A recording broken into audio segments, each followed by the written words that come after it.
Bienvenue sur Teach, votre mission d'enseignement et de maturité spirituelle. Cette semaine va être spéciale, certainement, parce que je voudrais répondre à une question qui m'est souvent posée. J'entends les gens me demander souvent, « Pasteur, je ne grandis plus spirituellement, que faire? J'ai l'impression que je suis bloqué, je ne mûris plus, je ne grandis plus. Qu'est-ce que je peux faire pour ça? » Eh bien, avant de vous dire si vous grandissez ou vous ne grandissez plus, c'est quoi grandir spirituellement? C'est quoi la maturité spirituelle? Je sais que dans certaines émissions passées, j'ai eu le temps de définir et d'expliquer la maturité spirituelle. Mais le but, cette fois-ci, c'est que je vous donne des astuces pour pouvoir grandir spirituellement chaque fois que vous avez cette impression que vous êtes bloqué. Que faire pour décanter cela et se remettre à ressentir cette fraîcheur spirituelle? On va commencer par le commencement. Les signes d'une véritable maturité spirituelle. Alors, let's teach. Grandissons ensemble.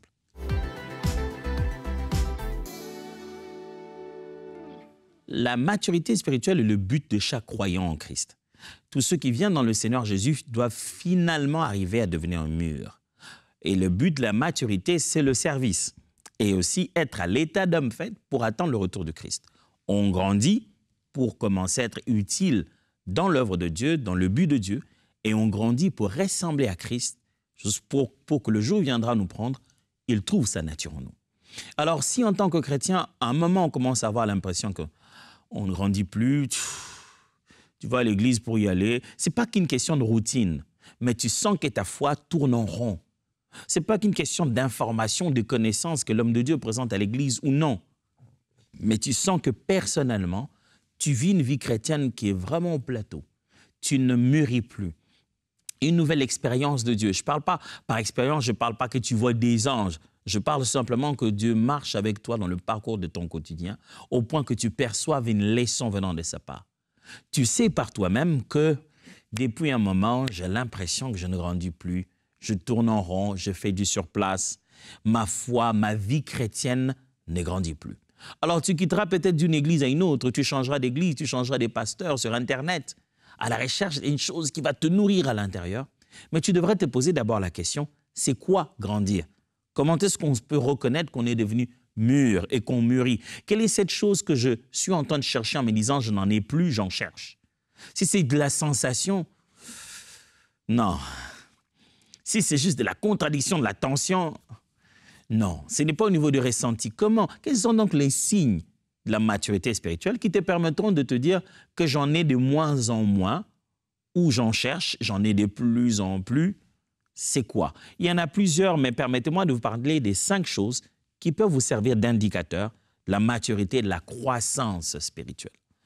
Premièrement, celui qui a grandi ou qui grandit, qu'est-ce qu'il a premièrement? La compréhension des vérités complexes de la parole de Dieu.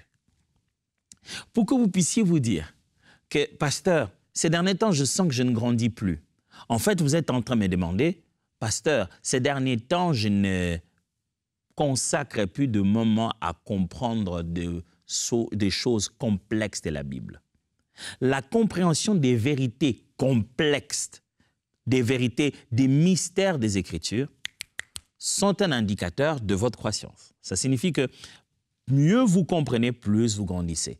Des nouvelles choses, vous saisissez, plus vous grandissez. Ce n'est pas de la théologie, j'insiste. Ce n'est pas de l'information, mais c'est de la connaissance. Vous avez lu, compris, expérimenté, saisi le contour. Vous avez pu savoir ce que la chose est d'elle-même et en quoi elle est différente des autres.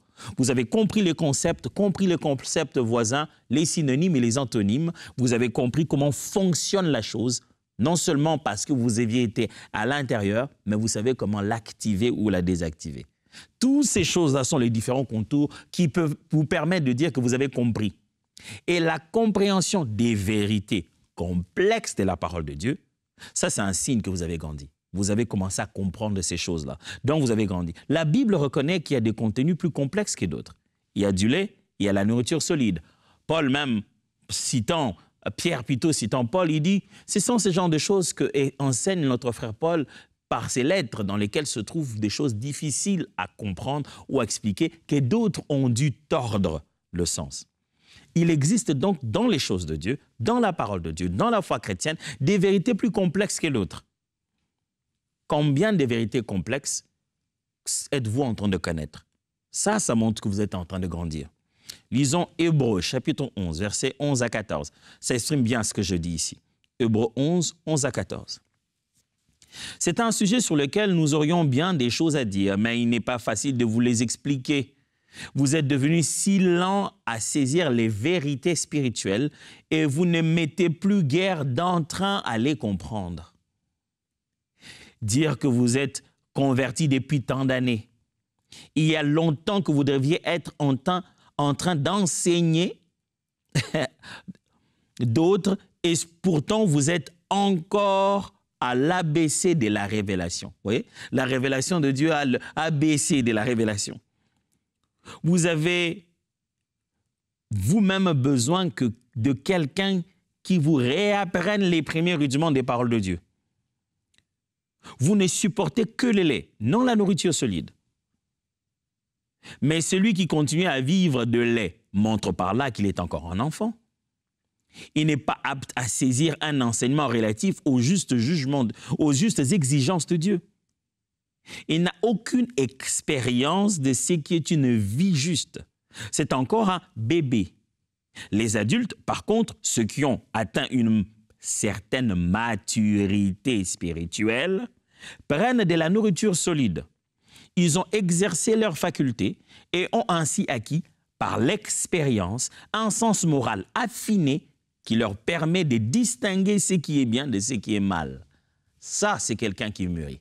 Si vous me dites, pasteur, je ne grandis plus, qu'est-ce qui m'arrive? Je vous poserai la question, est-ce que vous avez commencé à comprendre des vérités plus complexes? Aller vers des vérités plus complexes de la parole de Dieu, c'est ce qui vous permet de grandir. J'aime comment Fred Cohen a transcrit ça ici. Il dit, les adultes, par contre, ce sont ceux qui ont atteint une certaine maturité spirituelle, prennent de la nourriture solide. Ils ont exercé leurs facultés et ont ainsi acquis par l'expérience un sens moral affiné qui leur permet de distinguer le bien du mal. Ils n'ont pas seulement su par information, mais ils ont atteint un degré de jugement élevé parce qu'ils ne sont plus à l'ABC de la révélation. Quand vous me dites, pasteur, je n'arrive plus à grandir, je vous dis en fait, allez vers les autres lettres de l'alphabet. Ne vous limitez pas à l'ABC. Les rudimentaires de la foi chrétienne nous aident et nous maintiennent. C'est comme le fondement solide de la maison. S'il n'y en a pas, il n'y a pas de maison qui tienne. Mais dans ces fondements, après ces fondements, il y a d'autres vérités plus complexes, il faut s'en aller comprendre. Ces vérités ne sont pas censées nécessairement être mystiques et mystérieuses. Tout aussi simple comme Paul était en train d'expliquer aux Corinthiens, par exemple, au sujet de la viande sacrifiée aux idoles. Ici, on dit on mange, là-bas, on dit on n'en mange pas. On fait comment? Comment comprendre la complexité de tout m'est permis, mais tout n'est pas utile? Ça va vous, par l'expérience de ces vérités, vous allez atteindre un degré de jugement élevé à discerner le bien du mal. Au point de vous dire vous-même, ça c'est péché, ça ce n'est pas péché. Ça, ce n'est pas un péché, mais je ne le fais pas. Si vous ne grandissez pas, ce que vous avez arrêté d'aller vers la nourriture solide. Vous avez stoppé de chercher à comprendre des vérités complexes. Vous vous êtes dit, j'ai compris en général, c'est bon, c'est bon. En général, ça veut dire quoi? En résumé. Non, ne comprenez pas en résumé. Allez vers la complexité. Vous savez, les disciples allaient à côté de Jésus-Christ après lui disaient, ce que tu as dit là comme parabole, ça signifie quoi? Montre-nous, exprime-nous ça en détail. Reprends ta soif des choses complexes. Ne te facilite pas la tâche. Reprends ta soif des choses complexes. Quand ça n'a pas été clair, prends le temps d'aller en profondeur. Prends le temps d'aller relire ce passage-là à la maison. Prends le temps de revenir sur ce que tu as écouté le matin. Va vers la compréhension des choses qui te semblent complexes. Tu vas voir comment tu vas reprendre ta croissance spirituelle. Deuxième chose, la maîtrise de soi. Corps, âme, esprit. Deuxième signe de la maturité spirituelle. Pour montrer que quelqu'un a grandi et en état d'adulte, il a la maîtrise de soi. Maîtrise de soi. Et par soi, j'entends corps, âme et esprit. Quelqu'un qui a mûri dans la foi chrétienne a appris à se maîtriser. Quand tu me dis, pasteur, je ne grandis plus, en fait, tu es en train de me dire, pasteur, je ne suis pas encore arrivé à un certain degré de maîtrise de mon être tripartite. Je ne ressens plus, je ne me bats plus dans ce processus de me maîtriser, de comprendre mon fonctionnement esprit, âme et corps. C'est ce que vous êtes en train de me dire. Vous êtes en train de me dire que, pasteur, je vis juste comme ça, je n'arrive plus à comprendre comment mon corps, la place de mon corps, mon esprit, je ne comprends pas où se trouve l'importance de jeûner, de prier, de faire un exercice spirituel. Je n'arrive plus à maîtriser ces trois réalités de moi-même. Proverbe 16, 31 à 32 dit: les cheveux blancs sont une couronne d'honneur. C'est dans le chemin de la justice qu'on la trouve. Celui qui est lent à la colère vaut mieux qu'un héros. Et celui qui est maître de lui-même que celui qui prend des villes. Il montre que celui qui sait se maîtriser est plus fort qu'un conquérant. Vous avez entendu parler des grands conquérants dans l'histoire. Alors, un conquérant dont le nom est même attaché au mot conquérant. N'est-ce pas? Alexandre le Grand, des grands conquérants dans l'histoire. Mais la Bible dit ceci: ces gens se seront battus, auront gagné des villes, mais n'ont pas la même valeur que celui qui sait être maître de soi-même. Parce que s'il ne sait pas se maîtriser, tout ce qu'il a gagné, il peut le perdre en un instant. La maîtrise de soi, c'est ce qui prouve ta maturité. Quand tu me dis « je n'arrive plus à grandir », tu es en train de sous-entendre que tous les aspects de ta vie sont maîtrisés. Si tu penses comme ça signifie que tu t'es arrêté de te battre. Ça veut dire que tu as arrêté de dompter, parce qu'il y a un vieil homme qu'il faut dompter à tout moment. Si tu ne ressens plus cette pression du besoin de commencer à mieux se maîtriser, c'est qu'en réalité, au fond de toi, tu as arrêté de te battre. Le signe d'une maturité, c'est de la maîtrise de soi, ça grandit. Tu te rends compte qu'il y a la tension de vouloir maîtriser soi-même.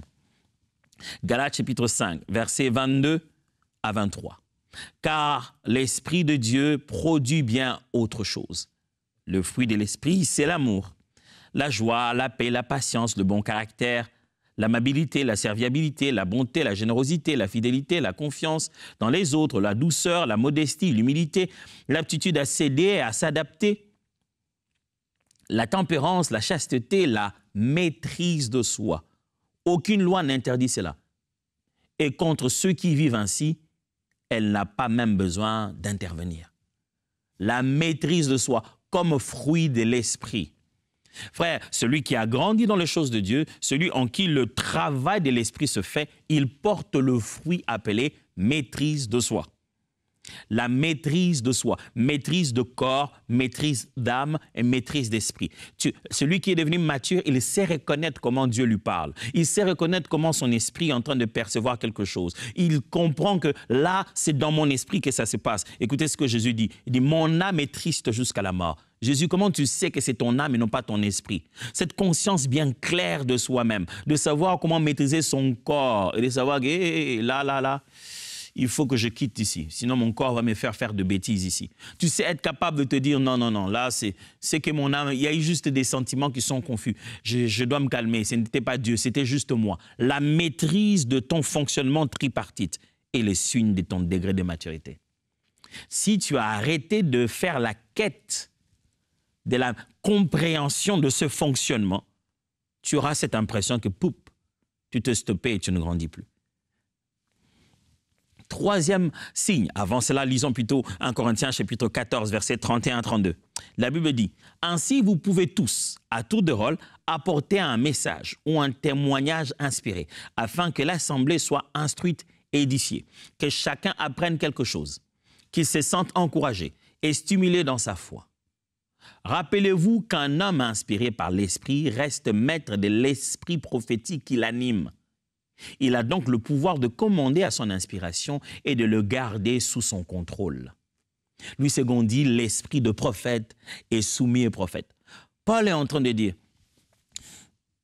vos réunions de prière où il y a un degré d'immaturité incroyable. Vous agissez en désordre, vous exercez les dons en désordre, ça n'arrive pas à porter l'édification. Il dit, quand vous prophétisez, quand un prophétise et les autres entendent des juges. Quand quelqu'un d'autre a une parole prophétique, le premier s'arrête, le second parle. Il dit, pourquoi? Parce que vous pouvez contrôler ça. Parce que l'esprit de prophète est soumis au prophète. Quand vous avez reçu l'esprit pour prophétiser, vous avez reçu le message prophétique, vous pouvez contrôler cela. C'est pourquoi je dis la maturité ici dans la Bible se manifeste par la maîtrise de soi. Et par le mot soi, j'entends esprit, âme et corps. Quelqu'un qui maîtrise sa colère, ses états émotionnels, qui maîtrise le fonctionnement de son corps, qui sait comment fonctionne sa chair et son corps, et quelqu'un qui maîtrise l'activité spirituelle qui a lieu sur lui. Ça, c'est quelqu'un qui est mûr. Maîtriser ne veut pas dire prendre le contrôle et dominer. Non, ça veut d'abord dire savoir comment ça fonctionne, en comprendre le fonctionnement précis, le fonctionnement particulier et personnel. Chez les autres, ça n'arrive pas comme ça, mais moi, quand ça m'arrive à moi comme ça signifie ceci. Si vous avez arrêté de poursuivre cette quête-là, c'est comme ça que vous allez avoir l'impression que vous êtes au plateau. Dites, mais Dieu ne me parle pas. Non, non, non, non. En fait, vous êtes limité aux autres expressions de Dieu dans votre vie. Vous croyez que Dieu doit toujours vous parler par un songe. Et écouter Dieu audiblement. Et les visions, ça signifie quoi? C'est un domaine que vous n'avez pas encore exploité. C'est une réalité que vous n'avez pas encore maîtrisée. Donc, vous ne vivez qu'une seule chose. Vous n'avez pas encore maîtrisé ce qu'on appelle l'écoute et la perception de Dieu. Vous avez arrêté cette quête. C'est pourquoi vous avez l'impression que vous êtes passé au plateau et vous ne grandissez plus. Donc, troisième signe de la maturité ou la croissance spirituelle, la vie des prières constantes et intentionnelles. Un des signes importants que vous avez grandi et que vous mûrissez et que vous êtes en train de grandir spirituellement, c'est que vous avez une vie de prière qui a ces deux caractéristiques. Elle est devenue constante et elle est devenue intentionnelle. Il ne vous arrive pas de prier. Non, vous planifiez de prier. Vous planifiez de passer du temps avec Dieu. Ce n'est pas que je vivais seulement, je trouvais des amis en train de prier. Ah, est-ce que je peux prier aussi? C'est une bonne occasion. Non, vous avez un plan. Vous savez quand vous priez. Vous savez à quel moment, pourquoi vous priez. Vous avez un plan. Il y a une discipline dans votre vie de prière. 1 Thessaloniciens, chapitre 5, verset 17. N'est-ce pas très court comme texte? Priez sans cesse. Priez sans cesse. Vous avez grandi, vous avez compris maintenant sans cesse signifie quoi? Comment je peux vivre une vie de 24 heures où je prie sans cesse, tout en allant au travail, tout en m'occupant de ma famille? Comment j'intègre la prière de façon permanente dans mon quotidien? Éphésiens chapitre 6, verset 18. Demeurez en communion avec l'Esprit par une prière persévérante, car l'efficacité de ces armes dépend d'une intercession qui ne se relâche point. Restez donc alertes et vigilants, attentifs aux occasions favorables, remplis de l'Esprit, plaidant avec une insistance infatigable pour tout ce qu'il vous aura mis à cœur. Occupez vos oreilles à crier à Dieu, à intercéder pour ses serviteurs. Paul est en train de conclure l'idée des armes spirituelles. Dans Éphésiens, il vient de parler des armes, les armes que Dieu nous donne. Il a parlé de toutes ces armes et maintenant, il veut expliquer comment fonctionnent ces armes. Il dit ces armes-là, leur efficacité dépend de la vie de prière. Pour avoir une vie de vérité efficace et se maintenir dans la vérité, il faut vivre dans la prière. Tu veux te maintenir dans la justice, il faut vivre dans la prière. C'est rassurer de ton salut, il faut vivre dans la prière. Garder les ailes de l'évangile, il faut vivre dans la prière. Maintenir le bouclier de la foi, il faut vivre dans la prière. User de l'épée de l'esprit qui est la parole de Dieu, il faut vivre dans la prière. La prière est, la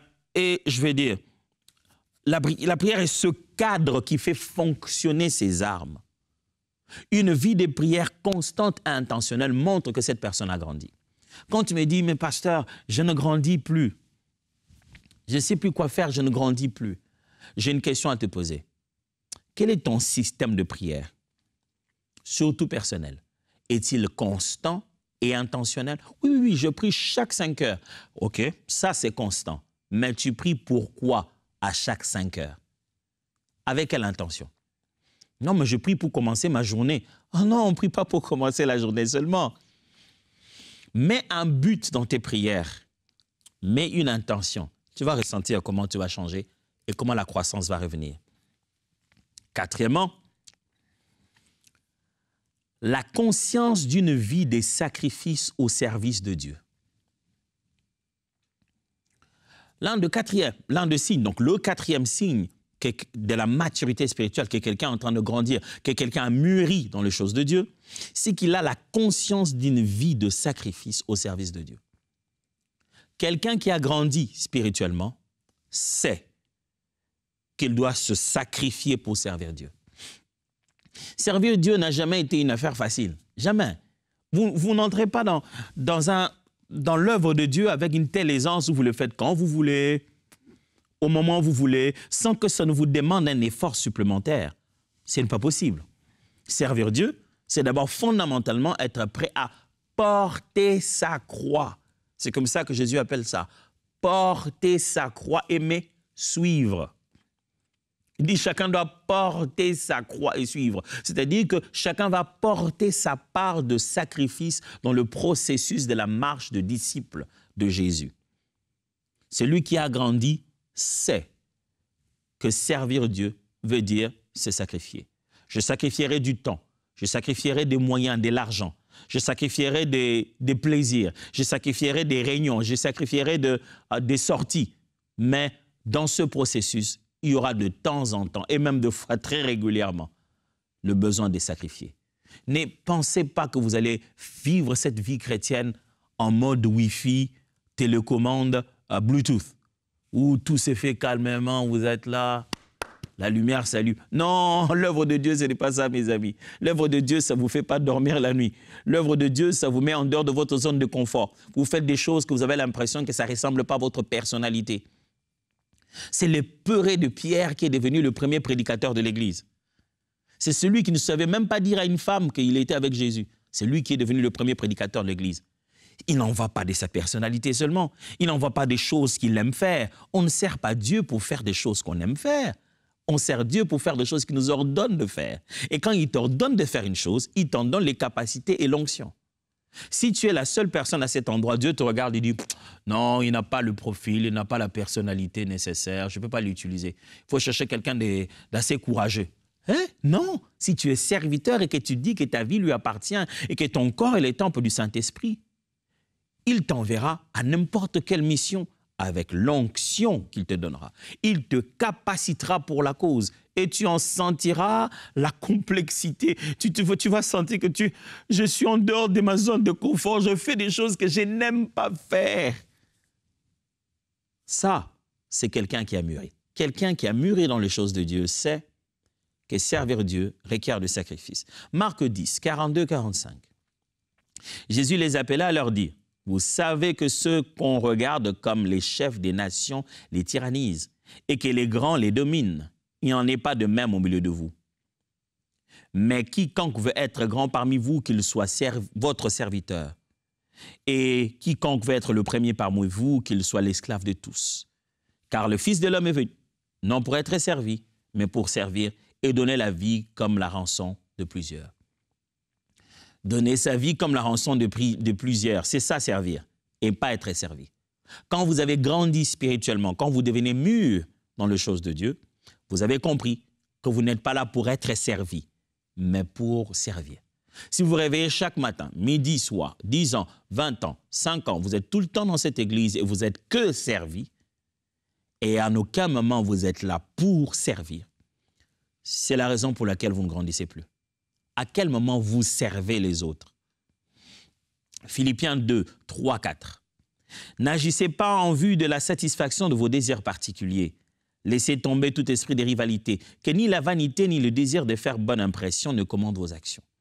Que, par humilité, chacun considère son frère comme meilleur et plus important que lui-même.